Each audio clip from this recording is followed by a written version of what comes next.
I have a story. It's not really a story. I want to hear your story, man. I have a topic. I have a topic. I want to hear your topic. Is it a hot topic? No.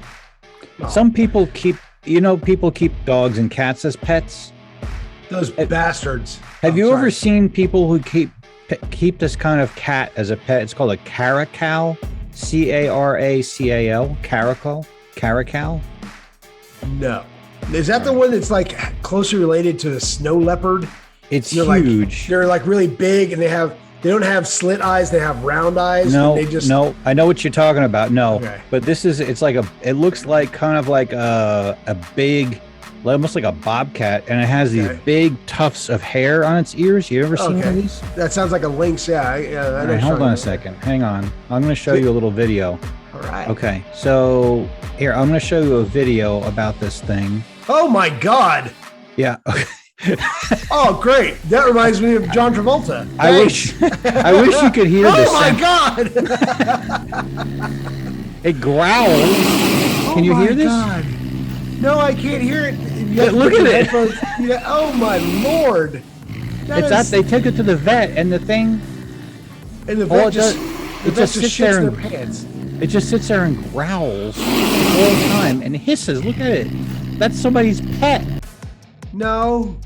Look, I'm going to pet it now. Oh, it's nice. He's so Look how happy. Look how happy he is. Oh, he's so nice. What a good pet.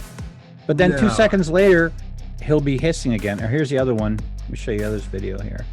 Oh, yeah. Here he is. Oh, yeah. This is what you want in your house. Take a dump where I prepare my food. Exactly where I prepare my food. This seems like a good animal to keep as a pet. Thanks. Yeah. Yeah. Mm-hmm. It's not going to do any harm. No. He lives in his box of terror. Yeah, look. Yeah, look. Oh, good. This is what it eats when it can't find a human baby. It's like, I live on the soul of your children. Yeah. Please bring me one or I'll destroy more teddy bears. Yeah, look. Oh, if you leave money around the house, it'll eat the money. Yeah. Yeah. This is look, he killed a baby bird. Yeah. Sure. Mm-hmm. All right. Take that, Tweety. You like that? I just want to share there's the other one right there. The next, if you look at the video, that one below that. Oh. No, the video is below that. Oh, Those things. They're just like a manual. Yeah, they're just like devil spawn, and like all they want to do is eat your soul. But this is somebody's keeping this as a pet, and it's like the only life they know is like ripping out jugular veins. It's like that's the only thing they understand. It's like, we don't like affection. We just want to rip out your soul through your neck. I mean, these things they're literally the thing of nightmares. But there's a guy in Russia who has a pet mountain lion, a puma, an American puma. Really? Yeah. And I'm not sure if you know this or not, but pumas eat people. I don't know. It's not common. It's not a common occurrence, but there was a case in California where I guess this mountain lion had run out of rabbits and coyotes or whatever he eats, and found that joggers, hikers, and cyclists are delicious. Yeah. And this one biker went missing, a cyclist, and they didn't know where he was. And then they found a trail that led back to a den where I think this puma had like 4 corpses. Oh my gosh. Freaking mountain lion was a serial killer. I was like, great. Reason number 8 trillion not to move to California.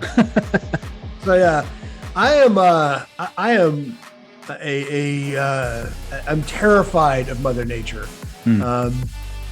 which is probably why I've never had a pet Paula or Caracal, Caracal or polar bear. There's a guy who has a pet. And by the way, when an animal gets a certain size, I think pet is the wrong word. I think it's roommate or I don't know. I mean, you don't have a pet bull. It is, predator.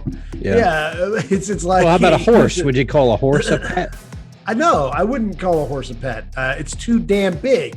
A pet is something that if it attacks you, you might be able to throw it against the wall. That's my definition of a pet. And yes, I do include fish in that.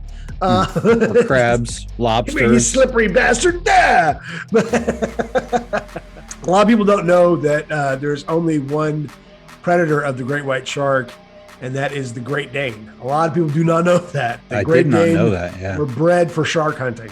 It is. If you look at a Great Dane, and the reason why they're so big is that they have gills. So if you got a pet Great Dane, don't take it near the beach because it will find and kill any great white sharks that are nearby. Also, don't go on YouTube and look for shark attacks because you will find too many videos that will scare you.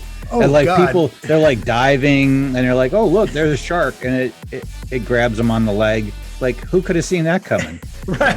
You know? Yeah. Oh, yeah. That was on Shark Week. It was a Dutch ichthyologist, a guy who was a fish PhD in fish. Right. You got bit, he right? Was studying bull sharks. Yeah. And so this is how brilliant this person is. This is why I don't have feral animals as pets or visit Holland. These are the two things. So what they're doing is he's conducting an interview because he's too many fucking bulbs. That's the problem over there. He's right. He's convinced that he won't be attacked by an animal.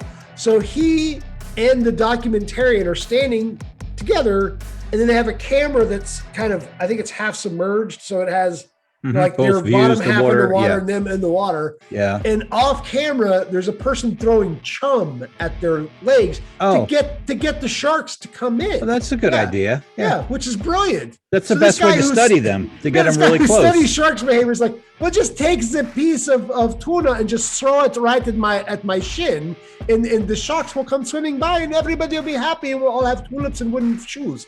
And so this fucking 9-foot bull shark, what is it? Just wham! Just grabs onto this guy's calf. Oh, it's my not God. like like with great white sharks, they do what they accuse them of doing what are called experimental bites. So what the shark does, it grabs onto it, and feels the consistency and tastes it, and it's like, oh, I don't want that, and they swim off. Okay. Unfortunately, they're so big, it kills you because they puncture every vital organ. But this bull shark, well, it was an experimental nibble. This thing latched onto his calf and then shook it, so he saw it into the muscle. Right, try to take a chunk and swam off, and it's like, you, my friend, are an idiot. So I said recently on Facebook. One of my favorite videos ever, and maybe the short will appear right here. There's a guy paddleboarding. And by the way, I think paddleboarding is just like the worst form of self-flagellation. It's just like, you must really hate yourself. It's like, well, I love surfing, but I just want a canoe. It's like, would you figure out what you're doing, man? If you is that the stand-up thing where you stand up and paddleboard? Yeah, it's supposed to be good exercise, though. So's walking. Okay.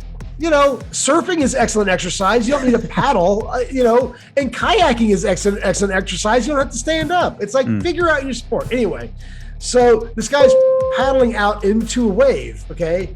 And in this wave is a pod of dolphin. A pod. There's not like one. There's like 10 riding the wave. That's what dolphins do. Like, hey, you, man, let's go catch some waves, bro. It's like, all right.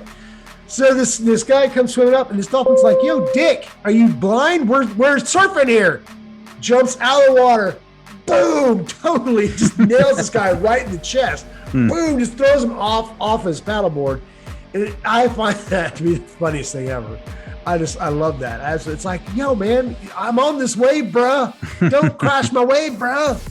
That's what you get, man. Just don't paddleboard. It's like, you want to surf with the dolphins, they're cool with that. Don't paddleboard over them. Even dolphins think it's stupid. I'm in love with, this is a blast from the past. I'm in love with a girl named Ariel Tweto. And Ariel Tweto used to be on a show called Fly Alaska or Air Alaska or Wild Alaska or something like this. Is like 10 years ago. And she used to be on the Craig Kilborn show. And there's a thing on YouTube, and you can watch every appearance she did on Craig Kilborn's show. And she's from a town of 650 people in Alaska, and she's half Inuit. And she's just got the best attitude and just is as real as a person can be. And she's gorgeous and just fucking hilarious, man. And it's really funny. I don't know where I was going with this story, but I love Ariel Tweto. So there you go. But they talk about, like her mom cans fish, and Craig Kilborn's like, hey, would you eat sushi? And she's like, I eat whales. we find walruses and then we cut off their fins and then we bury the fins for 6 months until they ferment and then they taste really good and then we eat them. It's like, yeah, she's not going to be bothered by sushi. Trust me. That's like, a little piece of salmon's not going to throw her. Yeah. She's awesome. She's absolutely, she's my spirit animal. Godzilla was a gorgeous Inuit from Alaska. Godzilla be Ariel Tweto. I'll check her out. You know who else loves Ariel Tweto? This Foothand right here. Foothead loves it. Loves her. Loves her. Love.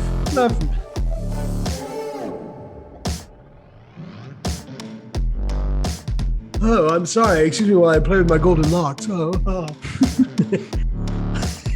You need to take that image and then put the cat next to it. That's terrifying. That's almost a third of the fucking team.